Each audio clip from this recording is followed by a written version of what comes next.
वैसे तो आप सभी लोगों को मालूम है कि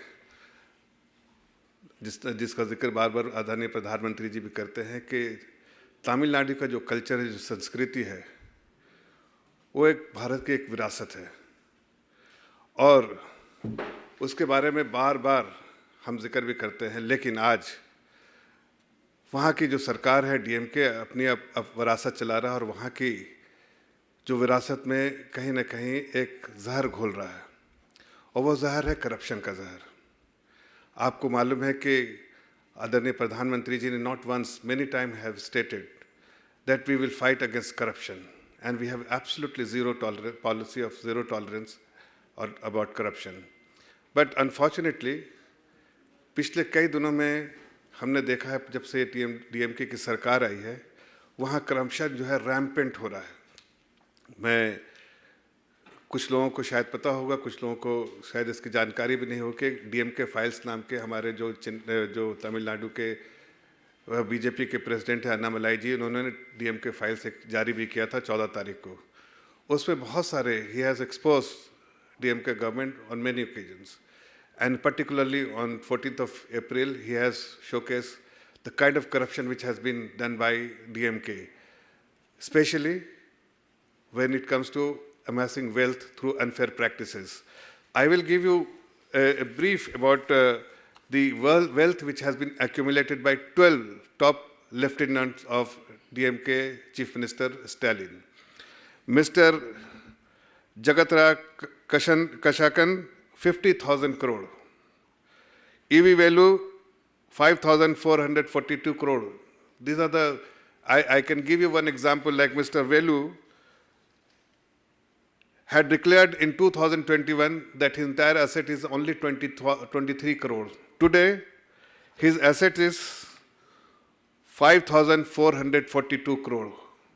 I mean, we really want to understand, हम जानना चाहते हैं कि जिसका 23 करोड़ एफिडेविट में डाला हुआ है 2021 में, वो सडनली 2023 में 5,441 करोड़ कैसे हो गया? आखिर किस तरह से एसेट्स बनाया गया है, कैसे इतनी वैल्यू एसेट्स की हो गई है, जबकि आपके 2 साल में 23 करोड़ से 5,444 crore.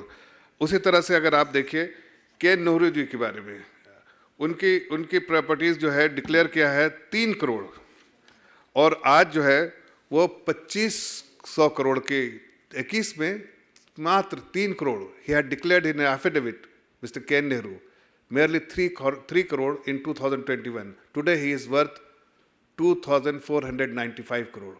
That only shows the kind of rampant corruption being done in the state of Tamil Nadu under the guidance of the chief minister. और सबसे अहम बात है जो आपके सामने मैं सुनाना चाहता हूं आप लोगों को कि आप देखिए इस पूरे करप्शन के बारे में, जिससे हम फाइट कर रहे हैं। How many initiatives the honourable prime minister has undertaken to eliminate this corruption from the society, because it is impacting the common man. They are looting the wealth of the common man. We had heard the Plassey plunder, now we have seen the Stalin plunder these days in Tamil Nadu, because आम आदमी सफ़र कर रहा है, आम आदमी का पैसा ये लूट रहे हैं। आप जिनकी 3 करोड़ 2021 में वर्थ है, वो आज 2495 करोड़ की है, जिसकी कुछ नहीं वर्थ है, उसके आज वैल्यू के वो 21-23 करोड़ से जो है वो 5,444 करोड़ हो जाता है। उससे समझ में आता है कि किस तरह का करप्शन हो रहा है। लेकिन इस चीज़ की जो जानकारी देने वाला कौन है, वो बहुत इम्पॉर्टेंट है। आपको मैं सुनाना चाहता हूँ कि उनके जो फाइनेंस मिनिस्टर हैं थायागराजन, पीटीआर थायागराजन जी, वो एक जर्नलिस्ट से जब बात कर रहे हैं, when he is talking to a journalist, the finance minister, who is the trusted lieutenant of the chief minister, Mr. Stalin, when he was talking to a journalist, he revealed, it is not me who is talking about it. I will make you listen to this audio conversation between the journalist and the finance minister of Tamil Nadu, who is a very, very trusted lieutenant of Stalin. He himself said that Mr. Stalin's son-in-law Sabareesan,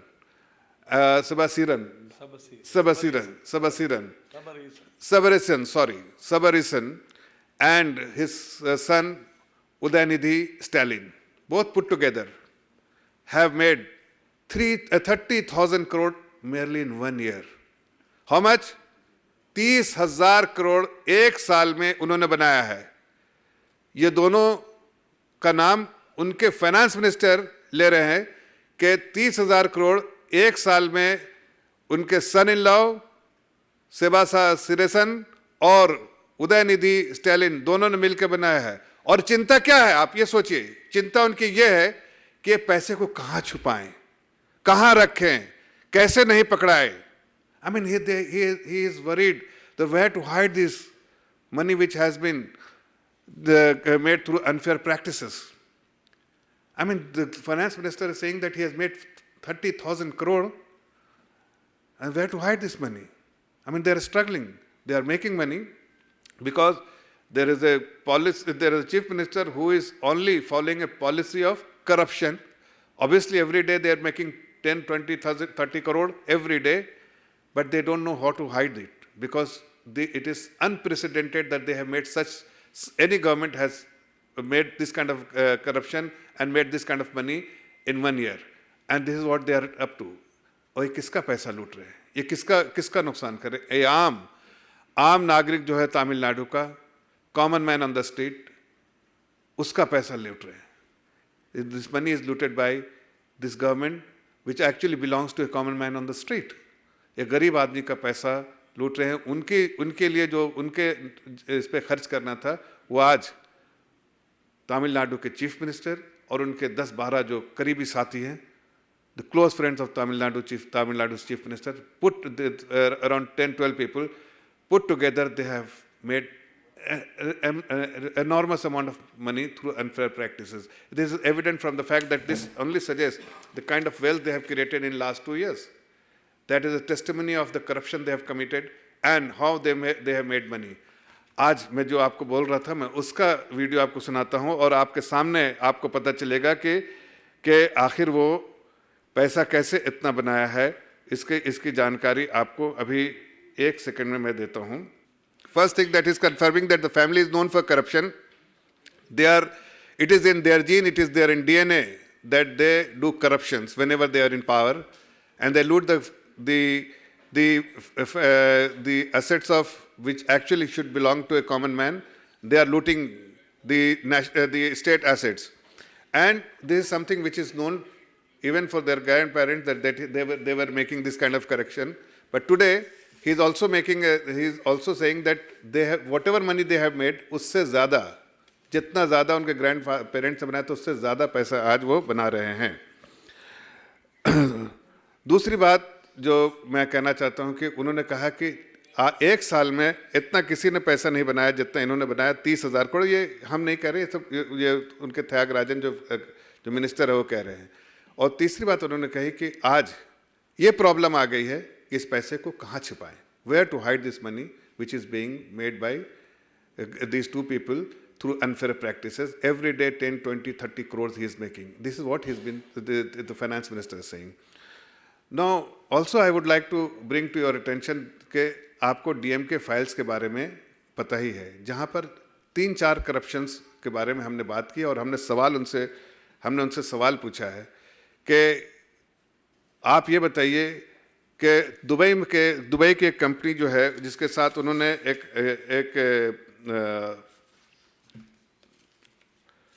Nobel steel के साथ उन्होंने एक MOU sign किया है. Stalin साहब खुद गए थे दुबई और उन्होंने एक MOU साइन किया नोबल स्टील. अब नोबल स्टील कौन सी कंपनी है, इसका कोई बताएगा? नोबल स्टील में 1,000 करोड़ क्यों इन्वेस्टमेंट इंडिया में करना चाहती है? Mr. Stalin has signed an MOU with Noble Steel based in Dubai. Noble Steel has agreed to invest 1,000 crore in Chennai. We really want to understand, and we want DMK to tell us the source of money for Noble Steel, because Noble Steel has many directors which belonging to DMK party, including Mr. Abdullah. There are some more. Udaynidhi Stalin is a part of this. and Mr. Mahesh, they were part of this Noble Steel. So who is the actual promoter of Noble Steel? What is the source of revenue for Noble Steel? And how they are making, what is the consideration for the making investment in India? And they have signed an MOU.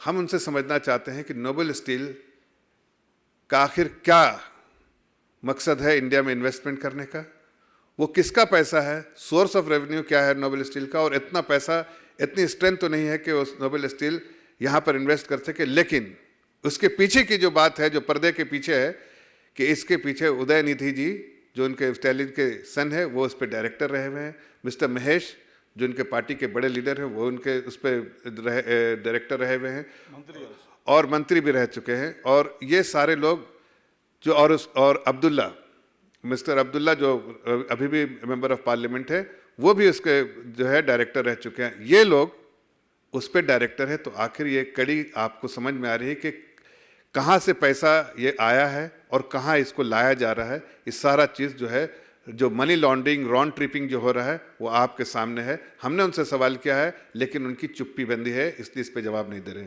दूसरा चीज़, आपको, मैं खुद एक banker हूँ, मुझे मालूम है कि कुछ बैंक दुनिया में जाने जाते हैं और कुछ कॉन्टिनेंट जाने जाते हैं जहाँ से मनी लॉन्ड्रिंग बहुत होती है। वैसे ही एक ऑस्ट्रेलियन एक बैंक है और Australian regulator, financial crime regulators ने इस बात को कहा है कि वेस्ट बैंक जो है वो जाना जाता है बहुत सारे इरेगुलरिटीज़ जो करती है, जो मनी लॉन्ड्रिंग करती है, उसके लिए वेस्ट बैंक जाना जाता है। ख़ास के अफ्रीका में ऐसे फर्जी ब्रांच खोलते हैं और वहाँ से जो है कैश लेके उसको जो मनी लॉन्ड्रिंग करते हैं। और इसके बारे में मैं नहीं कह रहा हूँ, ये हमारे जो ऑस्ट्रेलियन जो फाइनेंशियल क्राइम जो रेगुलेटर है उसने ऐसी बात कही है।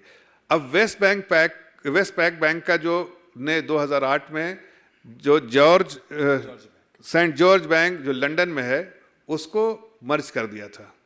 सेंट जॉर्ज बैंक में एक डायरेक्टर है श्रीनिवास, और जो अभी फिलहाल जो कंपनी खुली है, जो उदयनिधि स्टालिन ने जो वहाँ पर खोली है कंपनी, सबरीसन एक कंपनी खोली है जिसका नाम है स्पेसटेल एंड वॉइसटेक यूके। इसका ऑफिस जो है वो 790 यूएक्स ब्रिज, मिडिलसेक्स, लंदन, ये ऑफिस है।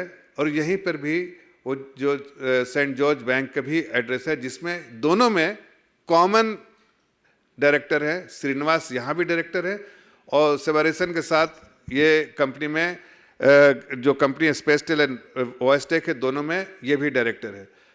तो ये समझ में आता है कि आप नए नए तरीके ढूंढ रहे हैं मनी लॉन्ड्रिंग के लिए। I will tell you same thing in English also, that they have said Mr. Sabareesan, the son-in-law of Mr. Stalin, has set up a company in two companies in UK. The name of the company is Spacetel and VoiceTech. Both are set up in have been set up in UK. Their office is 790 UX Bridge, Middlesex, London. And what is common, that St. George Bank's office is also in the same building. And there is one person who is a common director between the two entities. Srinivasan, who is a very close friend of Sabareesan, is also director of in St. George Bank.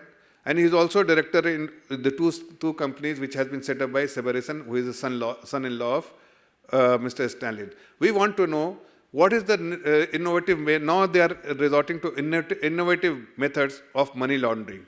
And we have exposed that the kind of investment they have made through this by setting up these two companies are only illegal, and they are routing their ill-gotten fund through this route. And this is something which has been also spoken by the Australian financial crime regulators, because the St. George Bank has been merged or owned by Westpac Bank, and Westpac Bank is known for doing very many money laundering transactions through Africa. So we want to understand from them what is the arrangement they have with Srinivasan and why they had to set up companies in UK, because they will have to answer, and especially the association with Srinivasan, because St. George Bank is known for money laundering, is something which I am not telling, not my party officer saying, not my colleague Annamalai saying, but this has been stated by the Australian financial crime regulator.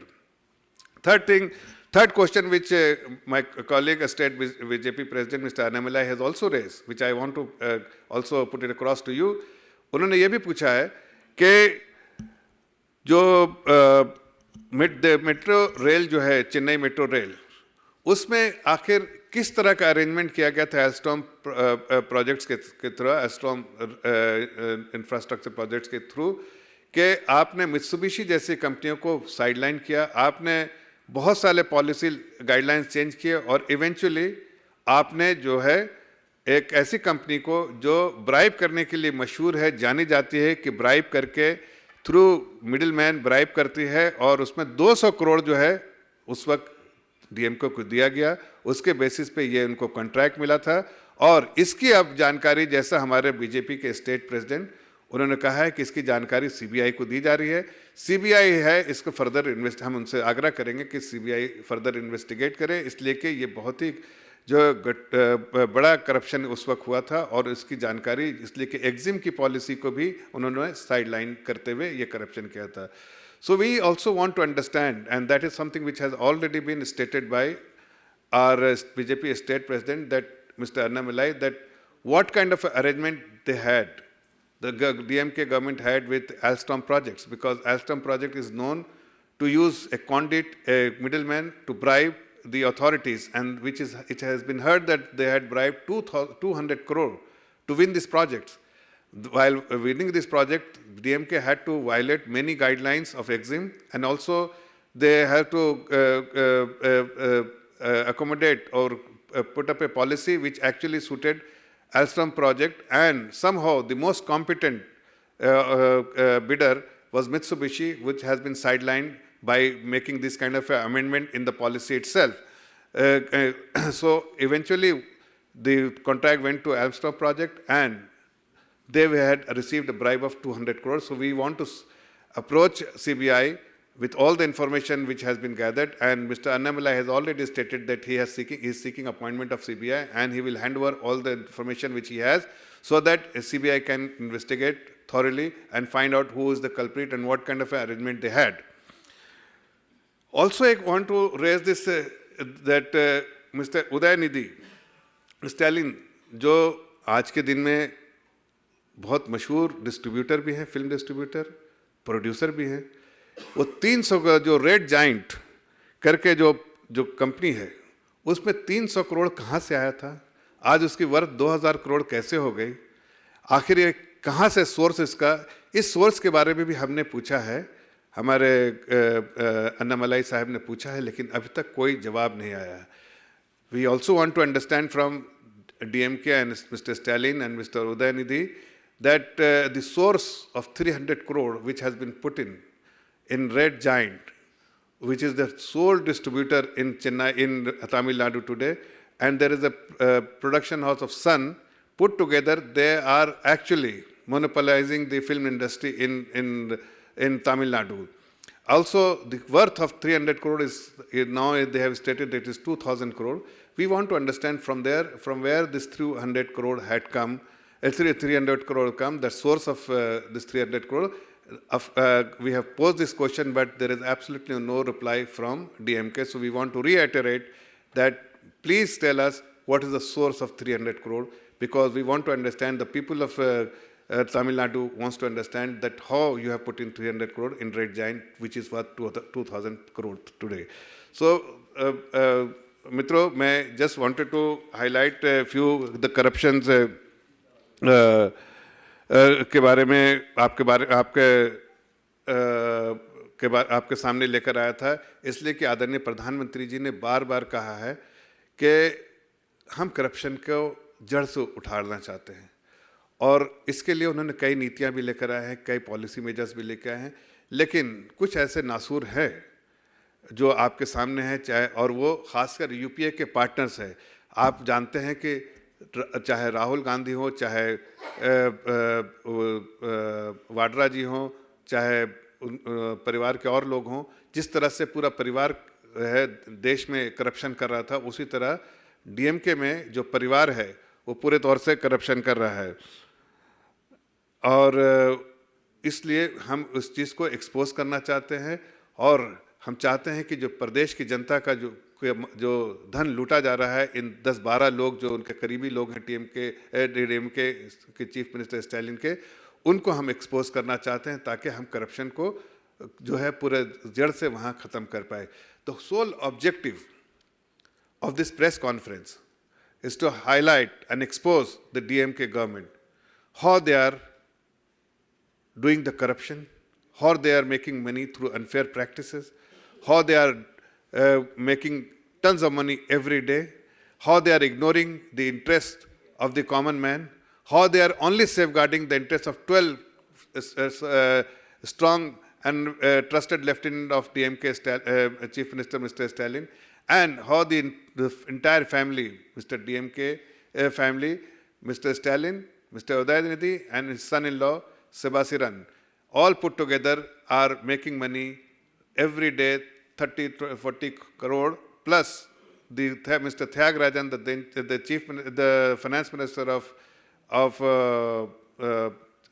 Tamil Nadu, has already confirmed that 30,000 crore has been made through illegal practices in 1 year alone, and they are now trying to hide. But we will not let them live in peace.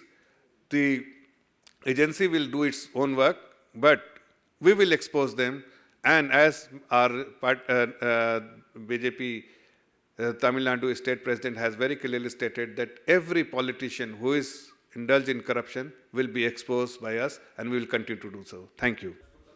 देखिए, हमारे state president Annamalai जी ने बहुत साफ लफ्ज़ों में कहा है press conference करके 14 तारीख को कि ये सारे दस्तावेज़ लेके, उन्होंने समय भी मांगा है सीबीआई से, दस्तावेज़ लेके वो खुद से सौंपेंगे और आग्रह करेंगे कि इस दस्तावेज़ और जो फैक्ट्स एंड फिगर्स उनके पास है उसके बेसिस पे इस पर इन्वेस्टिगेशन किया जाए। देखिए, नकल करने वालों के लिए अमल की भी ज़रूरत होती है, ठीक है। ये नकल कर रहे हैं, अमल कहाँ है? अमल तो भ्रष्टाचार है। इसमें बाहर निकले हुए हैं, क्या बोलते हैं, बेल पे बाहर हैं। किस मामले में?